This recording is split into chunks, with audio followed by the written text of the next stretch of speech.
इस वीडियो में हम डिस्कस करने जा रहे हैं जेई मेंस 2021 फेब अटेम्प्ट में आए हुए कॉनिक सेक्शन में से आए हुए क्वेश्चंस।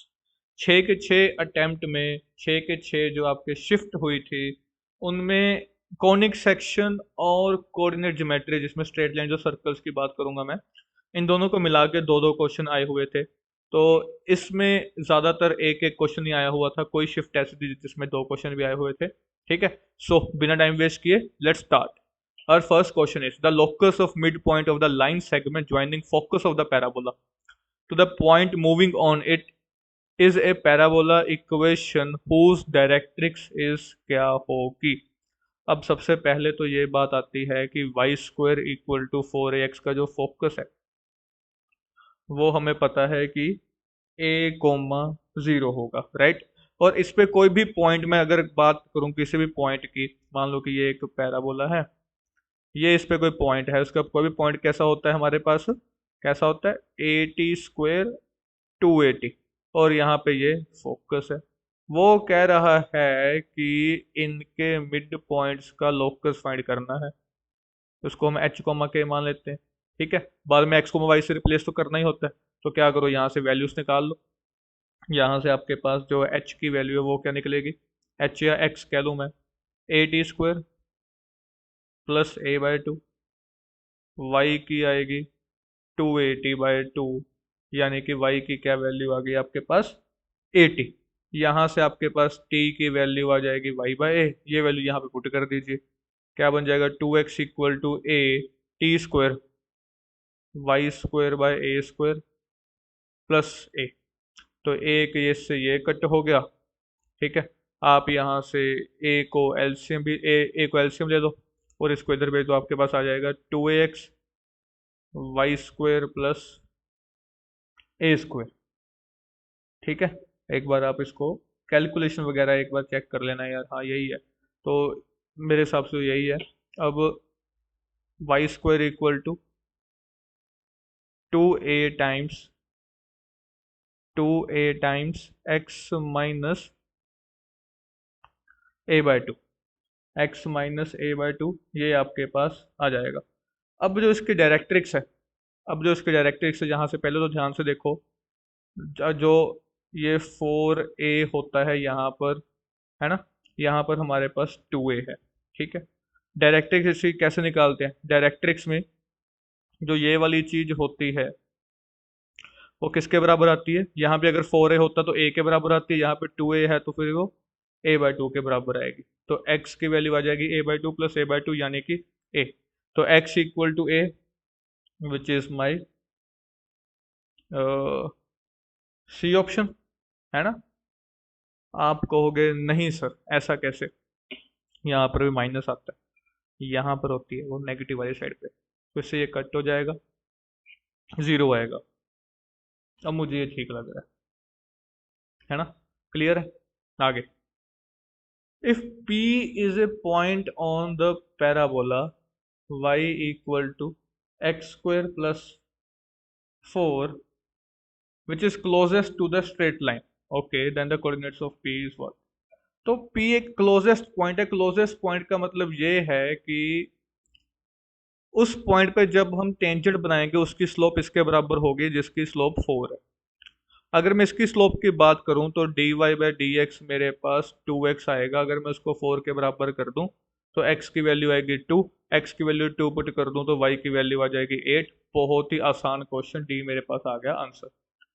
समझ आया, शॉर्टेस्ट डिस्टेंस वही होता है ना, परपेंडिकुलर डिस्टेंस, जहाँ पे जो टेंजेंट हो, कॉमन नॉर्मल, आप अलोंग द कॉमन नॉर्मल बहुत बार पढ़ते हो, जहाँ पे अगर मैं टेंजेंट ड्रॉ करूंगा तो वो टेंजेंट उस लाइन के पैरेलल होगा। बहुत ही इजी क्वेश्चन।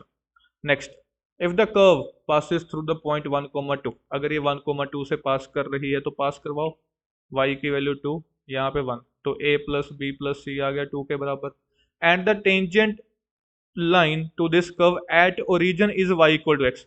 तो ओरिजिन पे अगर जब हमने टेंजेंट ड्रॉ किया तो ये लाइन बन रही है, मतलब कि ये जो लाइन है ये पक्का टेंजेंट से ओरिजिन से भी पास कर रही है, तो ओरिजिन से भी पास करा दो, 0 इक्वल टू सी आ जाएगा। और अगर सी 0 आ गया तो यहाँ से आपके पास a प्लस बी की वैल्यू 2 आ जाएगी। ठीक है, अब टेंजेंट की बारी, अगर टेंजेंट की बात कर रहे हैं, इसकी स्लोप हमारे पास 1 है।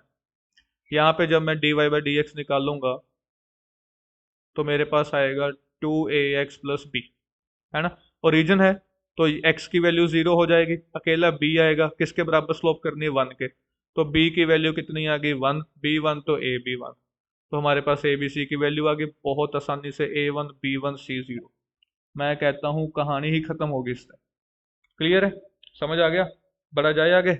आइए, hyperbola passes through the foci of the ellipse and its transverse and conjugate axis coincide with the major and minor axis. Okay, if the product of their eccentricity is 1 then the equation of hyperbola is, तो पहले तो equation of hyperbola में ये मान लो x square by a square minus y square by b square equal to 1। इसकी eccentricity कैसे निकालते होते हैं, e इक्वल टू रूट में 1 plus b square by A square, है ना, माइनस माइनस माइनस लगाएगा प्लस में, क्योंकि 1 से छोटी होती है। 25 माइनस 16 9, तो ये बन जाएगा 3/5। This is eccentricity of parabola. उसके बाद उन्होंने कह रखा है कि प्रोडक्ट जो है इन दोनों की एसेंट्रिसिटी का वो 1 है। इसका मतलब eccentricity of parabola into eccentricity of hyperbola is 1। यहाँ से हाइपरबोला की एसेंट्रिसिटी इसका रेसिप्रोकल यानी कि 5/3 आ जाएगी। ठीक है, अब वो कह रहे हैं कि ये जो हाइपरबोला है ये एलिप्स के फोकाई से भी पास करता है। फोकाई क्या होते हैं, फोकाई होते हैं प्लस माइनस a,0, है ना। ए कितना है हमारे पास 5 और ई कितना है 3/5, 0, तो ये बन जाएंगे प्लस माइनस 3,0। मतलब ये जो मेरे पास हाइपरबोला है ये 3,0 से पास कर रहा है, तो पास कराओ, तो आपके पास आएगा 9/a², ये 0 आ जाएगा, ये 1 आ जाएगा, ए की वैल्यू प्लस माइनस 3 आएगी। अगर हमें ए पता है, एसेंट्रिसिटी पता है, तो हम बी भी निकाल सकते हैं, है ना। बी भी निकाल सकते हैं क्योंकि हमारे पास फॉर्मूला क्या होता है, b square equal to a square e square minus 1।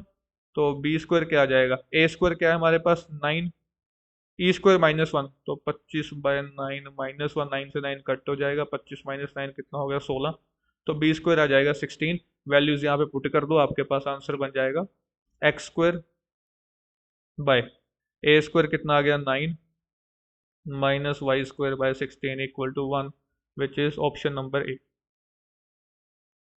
Clear हुआ, कोई लंबी चौड़ी बात है नहीं थी, एम इसने लमका रखा था।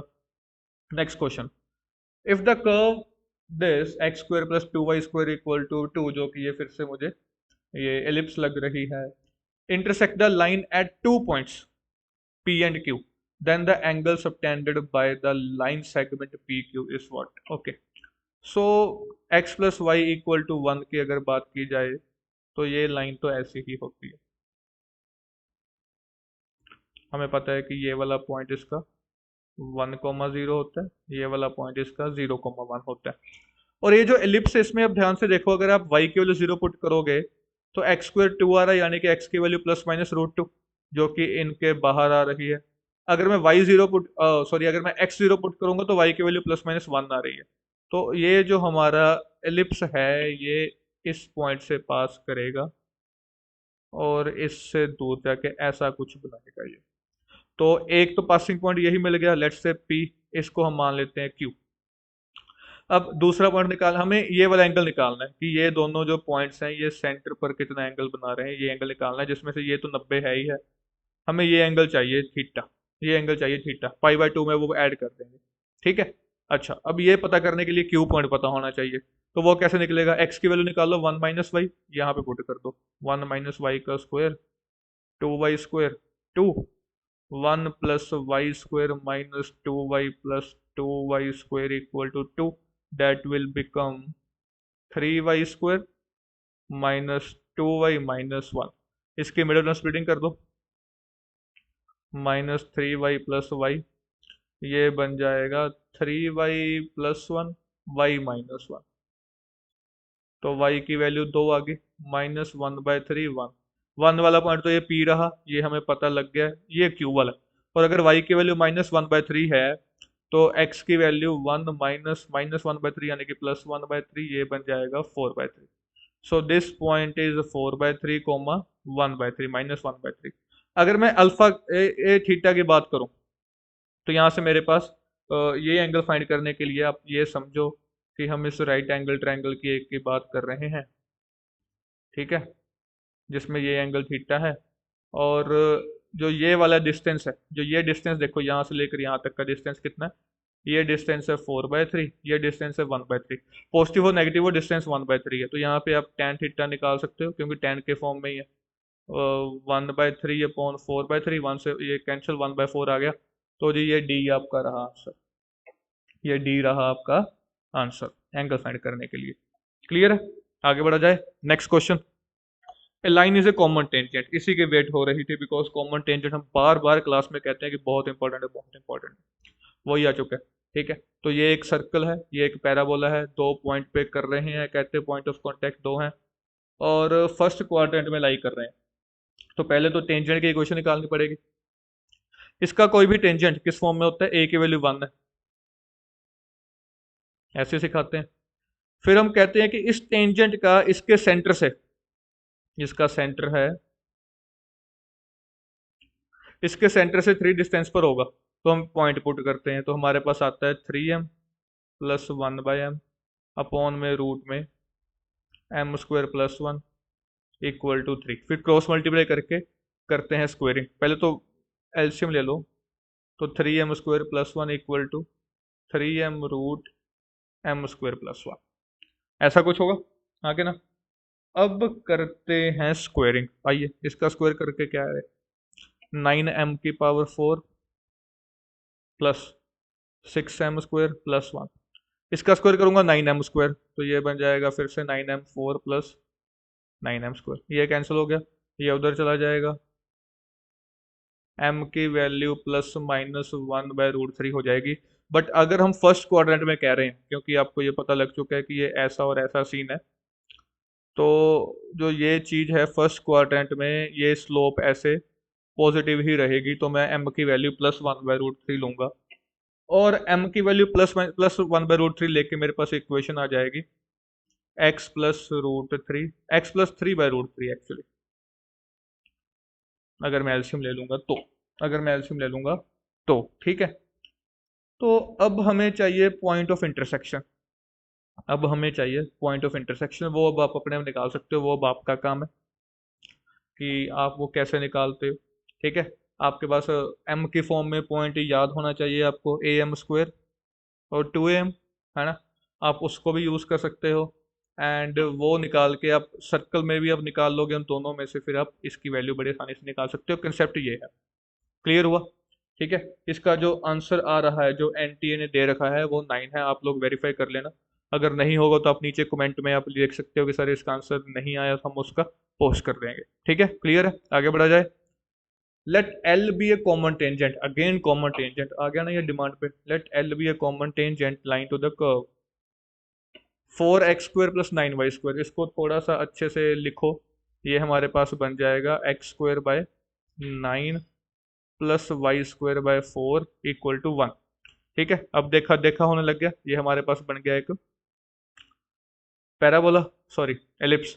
ये जो दूसरा है ये सर्कल है, x² प्लस y² इक्वल 31/4, ठीक है। अगर मैं इसके इक्वेशन ऑफ टेंजेंट की बात करूं तो वो मेरे पास होता है y equal to m², sorry mx,